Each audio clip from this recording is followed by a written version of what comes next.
Assalamualaikum warahmatullahi wabarakatuh. Teman-teman semua, terima kasih sudah mengklik video ini, dan semoga semua dalam kondisi yang sehat walafiat selalu dan dipermudah terus segala urusan serta makin dilimpahkan rezekinya. Tidak lupa kita berdoa semoga kita semua dilindungi Allah Subhanahu wa taala dimanapun kita semua berada. Amin ya rabbal alamin.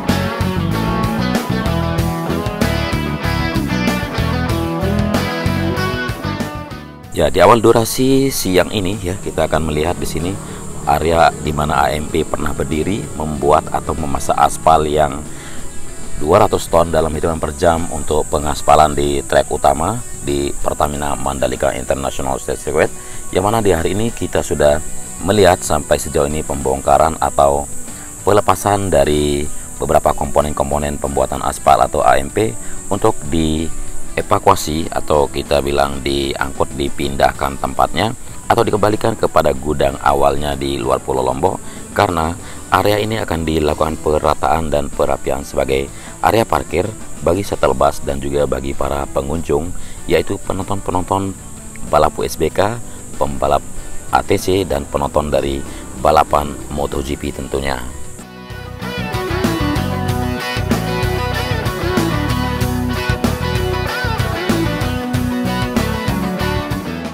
Ya, satu demi satu peralatan atau komponen di sini mulai dicabut. Di antaranya di depan kita merupakan dekanter, itu bagian di mana aspal atau sel karivel yang dicampur untuk material pengaspalan dituang di area ini sebelum diolah di AMP sendiri.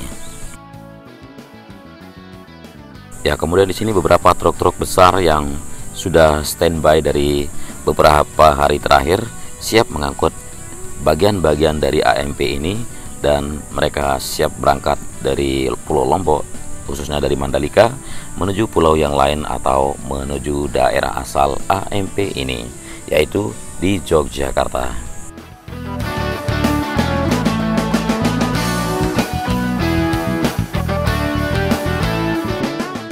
Nah, di sini juga kemarin kita pernah melihat sederetan alat-alat berat yang lainnya, kemudian material-material termasuk tire barrier yang pernah tertumpuk di sini, namun sekarang sudah mulai terlihat kosong dan segera dirapikan, diratakan, ditata makin indah, makin cantik, dan siap menjadi area parkirnya.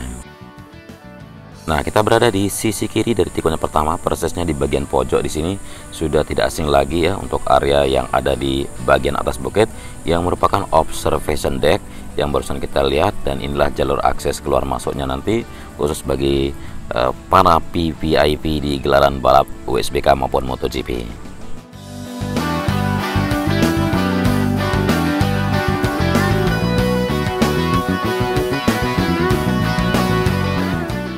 Ya, adapun progres dari observation deck di sini sudah menunjukkan hasil yang sangat-sangat signifikan, baik itu konstruksi bangunannya sendiri maupun beberapa pemasangan dari aksesoris bagian-bagian yang ada di sekitarnya. Nah, pemandangan yang sangat memanjakan bagi para penonton yang sekiranya nanti bisa mampir ke area Pink Hill di sebelah kiri ini, dan sudah terlihat tertata rapi untuk tire barrier. Kemudian untuk informasi mengenai airbag atau air fence yang akan menutupi deretan dari tire barrier yang ada di sini, nanti kita akan mengupdatekan buat teman-teman karena masih kita menunggu hari apa pemasangannya. Namun hal tersebut tidaklah memakan waktu untuk pemasangan, bisa dibilang hanya 1 atau 2 hari saja sudah bisa menutupi sejumlah tire barrier yang ada membentang sepanjang trek sirkuit Mandalika ini. Dan kemarin kita hanya melihat lahan kosong di sini yang sudah rapi dan rata, dan di siang kali ini sudah berdiri beberapa panel dari tribun atau grandstand yang sangat-sangat indah dan cantik tempatnya. Selain melihat aksi tikungan di tikungan pertama, juga bisa melihat ke arah Pink Hill.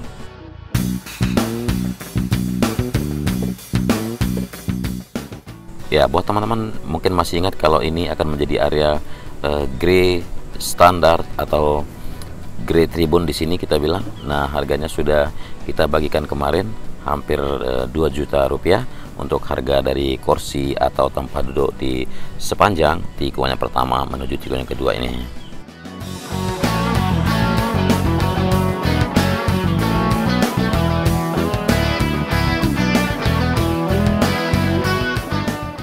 sudah kita lewati tikungan yang keempat, yang mana dari tadi kita sudah melihat bersama-sama juga untuk garis curve sudah mulai pengecatan dasar. Jadi di sini untuk persiapan untuk jalur atau jalan menuju tikungan yang kelima dan area parkir yang ada di sebelah kirinya. Dan di sini di depan kita lahan yang kosong sudah rata, ini juga akan dijadikan area tribun khususnya untuk MotoGP di 2022 nanti. Jadi teman-teman masih ingat kalau WSBK itu lebih diprioritaskan untuk posisi atau lokasi dari tribun maupun grandstand itu ada di setengah bagian sisi utara dari sirkuit Mandalika. Namun nanti untuk MotoGP akan dilakukan sebanyak 14 titik. Jadi bedanya sama WSBK itu ada cuma 6 titik grandstand atau tribun.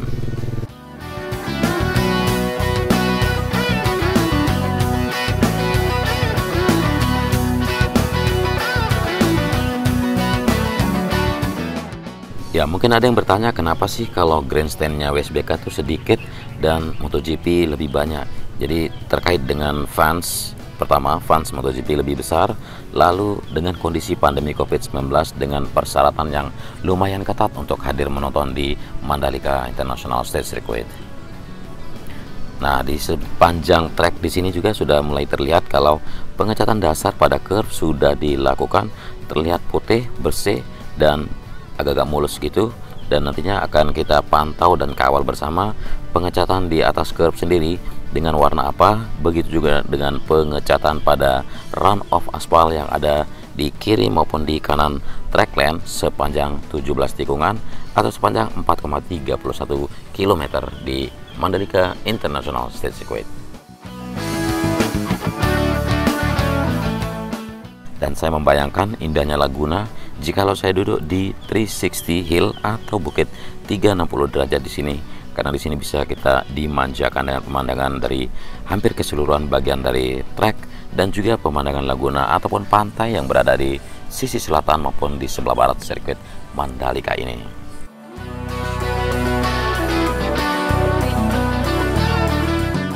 Sangat luas sekali sirkuit Mandalika kalau kita perhatikan, berada di zona tengah dari kawasan KAIKA Mandalika yang seluas 1000 hektar lebih dan sirkuit sendiri hampir 100 hektar lebih.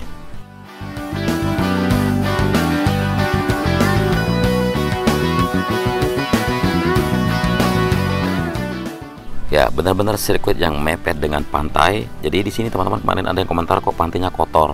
Nah, sebenarnya ini tidak kotor dari sampah plastik dan sebagainya.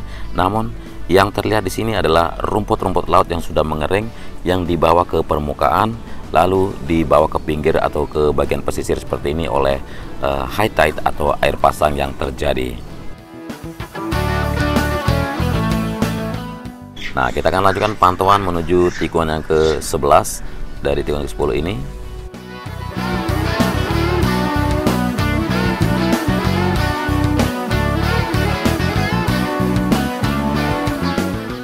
Ya, masih dilakukan pengecatan dasar pada curve yang ada di sisi kiri track lane dari tikungan yang ke-10 menuju tikungan yang ke-11.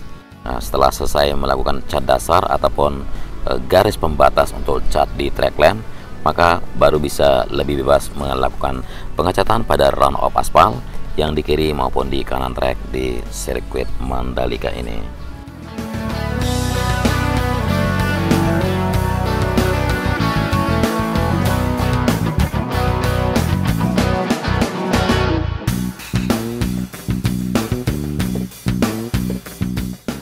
Dan kita berada di tikungan ke-12, sekarang sudah terlihat hampir rapi untuk gravel bed yang ada membentang di sisi kanan track lane menuju tikungan yang ke-13. Dan terlihat di beberapa titik service road, baik itu di outer maupun inner service road, beberapa ambulan masih melakukan simulasi dari untuk evakuasi atau untuk tanggap darurat untuk para pembalap yang sekiranya terjadi crash di sirkuit Mandalika ini. Nah, seperti yang kita tahu, beberapa ambulan itu standby di Medical Center Mandalika yang sudah siap mendukung pelaksanaan event World Superbike di Mandalika. Nah, di sini kita melihat untuk beberapa tribun yang sudah disiapkan dari sisi kanan tikungan yang ke-13 menuju 14 sudah menunjukkan hasil yang lebih signifikan dengan tinggi tribun di sini bagian belakang hampir 10 sampai 12 meter dan bisa menaungi lebih dari 5.000-an penonton pada setiap sectionnya.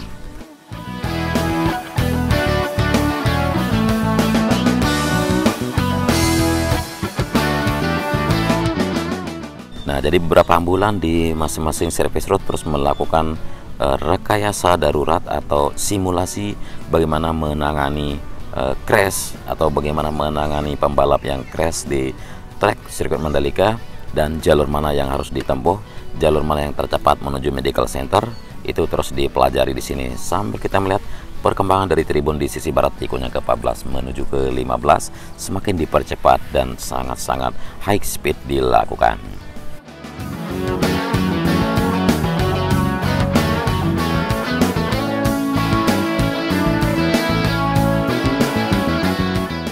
Nah, terkait dengan simulasi rekayasa tanggap darurat tersebut, bahkan tim medis dari Rumah Sakit Umum Daerah Provinsi NTB yang ditempatkan di lokasi medical center sudah mulai melakukan simulasi dari tanggal 20 kemarin. Nah, simulasi pada hari itu sudah dilakukan agar tenaga medis bisa mengenal medan di area sirkuit, bagaimana mereka harus bertindak nanti dan jalur mana saja yang akan dilalui. Nah, jadi secara prinsip ya, medical center Rumah Sakit Umum Daerah Provinsi NTB yang ada di area sirkuit Mandalika dikatakan sudah memenuhi semua standar yang dipersyaratkan oleh FIM. Semua alat medis yang sudah dibawa ke medical center juga sudah bisa digunakan karena jaringan listrik sudah masuk dan sudah tersambung. Makanya dari hari kemarin sudah mulai dilakukan simulasi untuk mengetahui apa saja yang masih kurang dan apa yang perlu dilengkapi.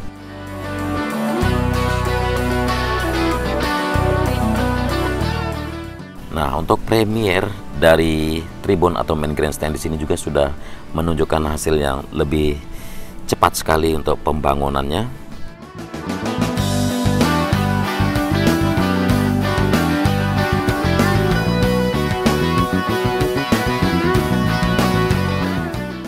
Nah, jadi teman-teman mungkin masih ingat kalau premier grandstand yang ada di depan kita ini atau di depan pedok ini dibagi menjadi 3 section.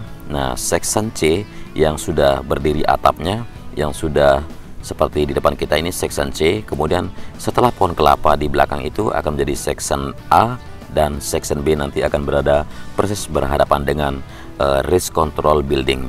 Nah, seperti inilah simulasinya, bukan simulasi tapi penampakan ya teman-teman.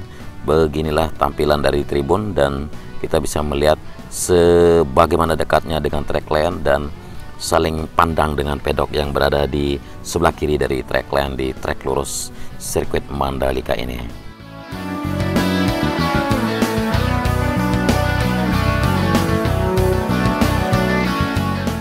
Nah, mengenai simulasi dari ambulan tadi ya, tim medis dan mobil ambulan latihan evakuasi jika ada terjadi insiden saat event WSBK berlangsung, bagaimana penanganannya secara cepat dan tepat, khususnya jalan mana yang akan dilalui agar pembalap atau orang yang membutuhkan penanganan medis bisa dibawa langsung ke medical center secara cepat.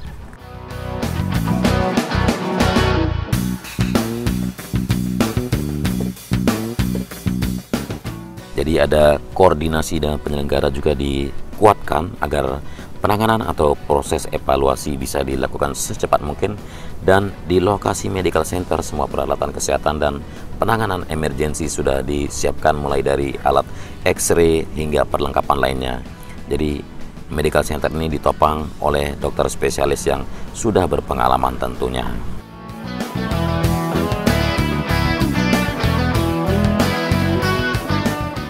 Ya, mungkin teman-teman ini saja dulu informasi yang bisa saya bagikan ke teman-teman, dan terlihat sekali perkembangan dari pengerjaan pedok di sirkuit Mandalika sudah melebihi dari 35 pedok yang berdiri, baik itu dari lantai bawah dan lantai yang di atas. Dan di sisi baratnya sudah kita lihat sama-sama kalau bagian dari podium juga sudah mulai dikerjakan 3 lantai, yang mana lantai ketiga akan menjadi ruangan khusus atau kantor khusus bagi Dorna Sport, bagi IRTA, FIM, dan juga koordinator-koordinator balapan khusus untuk USBK maupun MotoGP Mandalika. Nah, kurang lebihnya dari narasi dan visual ya, kita mohon maaf dan kita akan kawal bersama terus pembangunan sirkuit Mandalika ini sampai tuntas dan sampai lancar penyelenggaraannya. dari visual maupun narasi. Kalau kurang, mohon maaf yang sebesar-besarnya. Dan terima kasih sudah menyimak sampai akhir durasi. Selamat beraktivitas. Sampai jumpa segera di Mandalika. Wassalamualaikum warahmatullahi wabarakatuh.